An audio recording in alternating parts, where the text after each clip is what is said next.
సింహరాశి వాళ్ళకి కానీ చూసుకుంటే సింహరాశి అధిపతి రవి. అయితే ఈ రవి గురువు కూడా మిత్రులే. అయితే ఈ యొక్క సింహరాశికి పంచమ అష్టమాధిపతి అయిన గురువు వీళ్ళకి లాభస్థానంలోను తదనంతరము వ్యయ స్థానంలో సంచారం చేయడం అనేది జరుగుతుంది.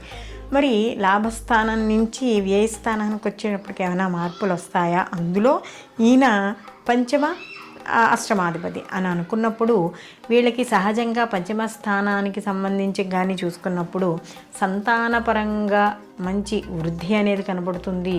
అలాగే ఎవరైనా విదేశీ విద్య, దూర విద్య లేదా ఉన్నత విద్య దీనికోసం ఎవరైతే ప్రయత్నాలు చేస్తున్నారో ఆ ప్రయత్నాలు ఫలిస్తాయి. ముఖ్యంగా ఇక్కడ ఏవైతే మనకి అడ్డంకులు వచ్చాయో, ఏదైనా పనులు చేపట్టాలంటే అడ్డంకులు వచ్చాయో, లేదా దానికి సమయానికి మనకి సమయస్ఫూర్తి లేకపోవడం వల్ల ఇదివరకు కొన్ని పనులు చెడిపోవడమో లేకపోతే పనులు ఆగిపోవడమో ఇలాంటివి ఏవో జరుగుతూ ఉంటాయి. కాబట్టి అలాంటి దానికి తొలగి సమయస్ఫూర్తితో ప్రతి పనిని కూడా ముందుకు వెళ్ళడం అనేది ఖచ్చితంగా ఈ సింహరాశి వాళ్ళకి ఈ సమయంలో జరుగుతుంది.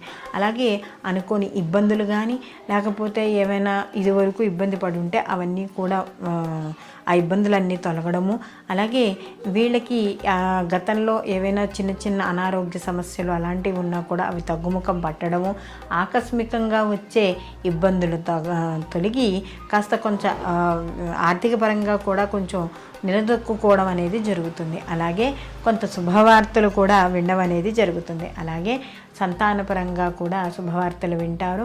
విద్యార్థులకు కూడా కాస్త కొంచెం కష్టపడితే మాత్రం మంచి సత్ఫలితాలను పొందడం అనేది కనబడుతుంది.